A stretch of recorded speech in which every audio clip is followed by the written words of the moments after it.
الحمد لله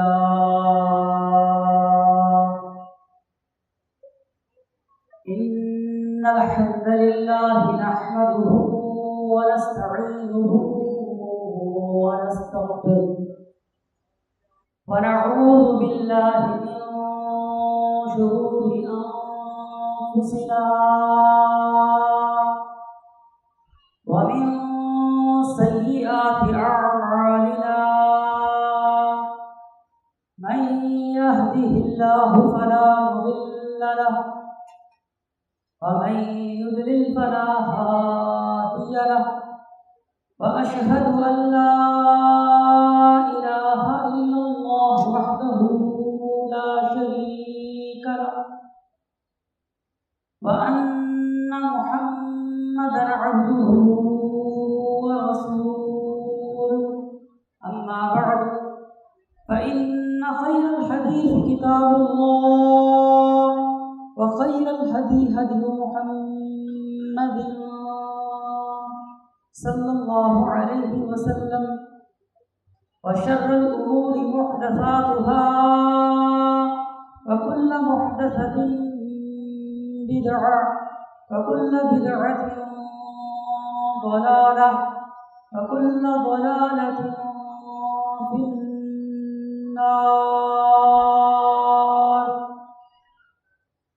اللهم صل على محمد وعلى آل محمد كما صليت على إبراهيم وعلى آل إبراهيم إنك حميد مجيد. اللهم بارك على محمد وعلى آل محمد كما باركت على إبراهيم وعلى آل إبراهيم إنك حميد مجيد. أعوذ بالله السميع العليم من الشيطان الرجيم من همزه ونفخه ونفثه. بسم الله الرحمن الرحيم. والعصر إن الإنسان لفي خسر إلا الذين آمنوا وعملوا الصالحات وتواصوا بالحق وتواصوا بالصبر. قسم ہے زمانے کی، بے شک بنی نوع انسان البتہ خسارے میں ہے، سوائے ان لوگوں کے جو ایمان لائے، نیک اعمال کرتے رہے، ایک دوسرے کو حق کی وصیت کرتے رہے، ایک دوسرے کو صبر کی تلقین کرتے رہے.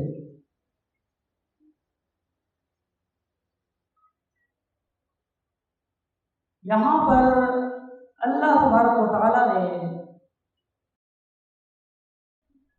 یہ بتایا کہ پوری کی پوری انسانیت خسارے کے اندر ہے، اور پھر اگلی ہی آیت کے اندر اس خسارے سے نکلنے کا طریقہ بھی بتا دیا کہ کون لوگ ہیں جو اس خسارے سے بچ سکتے ہیں.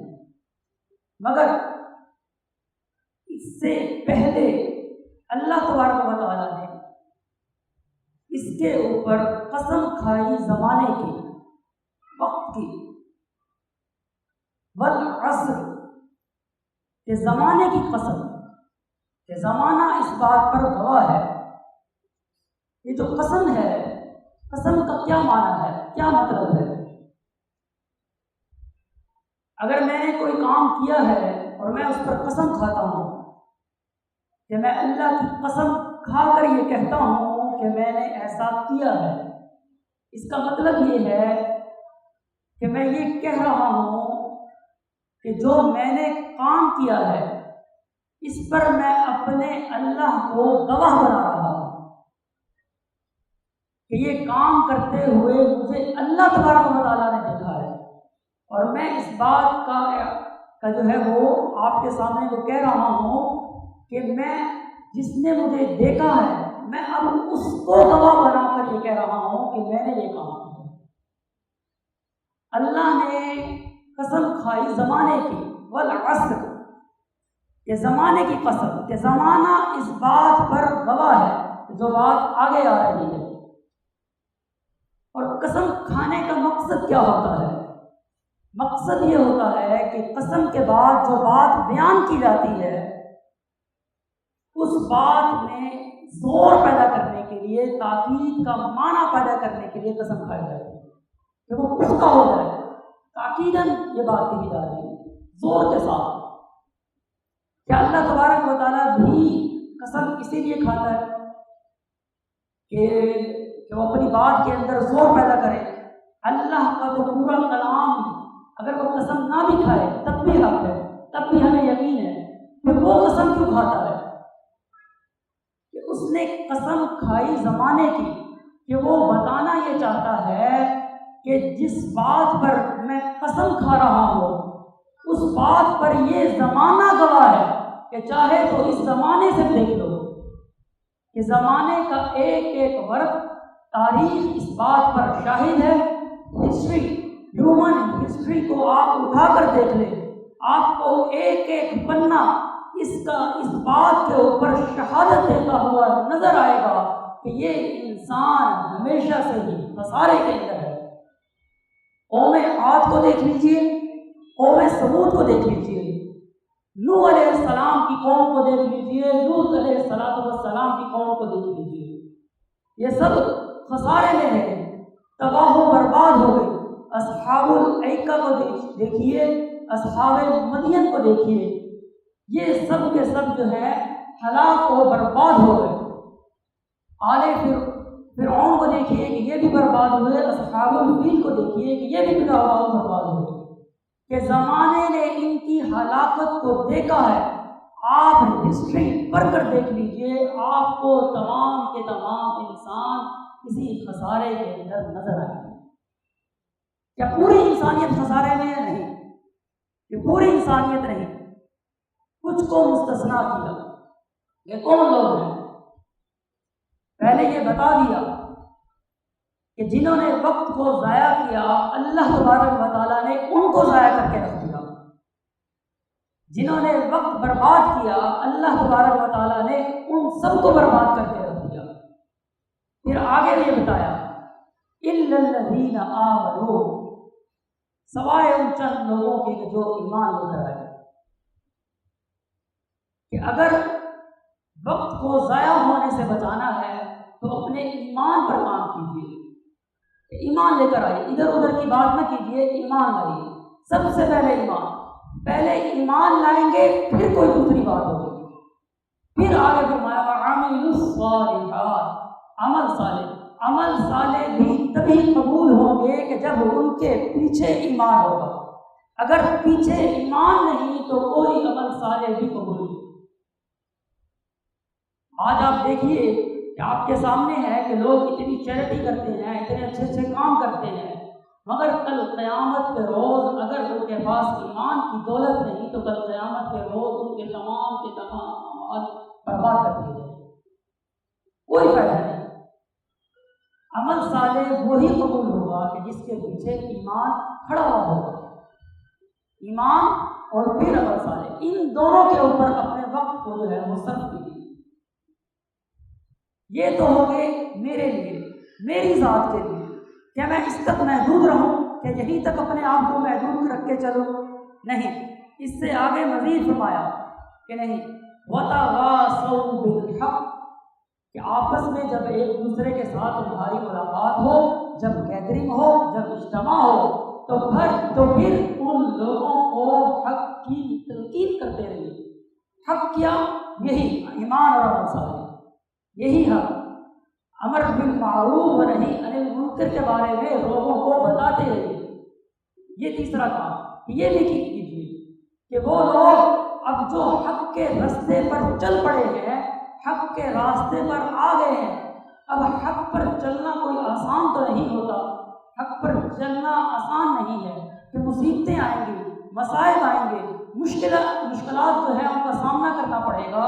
For those life is not a bed of roses، کہ یہ پھولوں کی سیج نہیں بلکہ یہ تو کانٹوں سے بھری وادی ہے، یہ تو قید خانہ ہے، یہ دنیا جو ہے یہ جیل خانہ ہے، یہ کوئی آسان جگہ تھوڑی ہے ان لوگوں کے لیے کہ جو ایمان لے کر آئے اور عمل صالح کرتے رہے۔ ایمان پر چلنا کوئی آسان کام ہے، ایمان پر چلو گے تو یہ تمام مسائل آپ کو بھگتنی پڑے گی۔ جب ان تمام مسائل کے اندر آپ کو رہنا پڑے گا تو پھر آپ ان کو حق کی وصیت کے ساتھ ساتھ ان لوگوں کو صبر کرنے کی بھی تلقین جو ہے وہ کرتے رہے۔ یہ آسان کام نہیں ہے کہ اس کے اوپر چلنا، پھر آپ صبر کی بھی تلقین کیجیے، حق کی بھی وصیت کیجیے اور صبر کی بھی جو ہے ان کو جو ہے صبر کا بھی بارے میں بتاتے رہیے۔ اب یہ چار مصارف جو ہے وقت کے گزارنے کے اللہ تبارک و تعالیٰ نے سورہ عصر کے اندر یہاں پر بتا دی۔ یہ تو ہم سب کو معلوم ہے کہ قرآن مجید کے اندر یہ زمانے کے بارے میں، ٹائم کے بارے میں یہ سورہ عصر آئی ہے۔ ایک اور سورت بھی ہے کہ جو زمانے کے اوپر ہے، سورۃ جمعہ کے روز سجدہ دہر پڑھتے ہیں فجر کی نماز میں۔ دہر کا مطلب زمانہ، کہ اس میں بھی زمانے کا ہی ذکر ہے۔ پھر انشاءاللہ اگر کبھی موقع ملا تو تفصیل کے ساتھ اس میں بھی یہی چیزیں جو ہے وہ بڑی بیان ہوئی ہیں کہ انسان کی تخلیق کو اللہ تبارک و تعالیٰ نے شروع میں بیان کیا اور پھر اس کو بتا دیا کہ ہم نے انسان کو ہر دو راستے دکھا دیے کہ اب چاہے تو وہ یہ راستہ اختیار کر لے، چاہے تو وہ یہ راستہ اختیار کر لے۔ یہ کرے گا تو اسے یہ نعمتیں ملیں گی، اگر یہ راستہ اختیار کرے گا تو اسے جو ہے وہ جہنم کا ان چیزوں کا سامنا کرنا پڑے گا۔ اس کے اندر بھی زمانے کے بارے میں اللہ تبارک و تعالیٰ نے بتایا اور اس کو، لیکن عصر کے اندر اور اس دہر کے اندر بہت فرق ہے۔ یہ دونوں انگلش میں تو ہم ٹائم کہہ دیتے ہیں لیکن اس میں بہت زیادہ فرق ہے۔ ویسے تو ٹائم مینجمنٹ کے اوپر سنین اس بارے میں انہوں نے بہت اچھی گفتگو کی تھی پچھلے ہفتے، لیکن اس بارے میں کچھ آپ کو بتاتا چلوں کہ ٹائم مینجمنٹ جو ہے یہ پلاننگ کا نام ہے، کہ پلاننگ آف ٹائم، کہ ٹائم کو پلان کر کے چلنا۔ لیکن یاد رکھیں کہ پلاننگ کچھ بھی نہیں ہے، پلاننگ اصل چیز نہیں ہے، اصل چیز ایگزیکیوشن ہے۔ Planning without execution is nothing.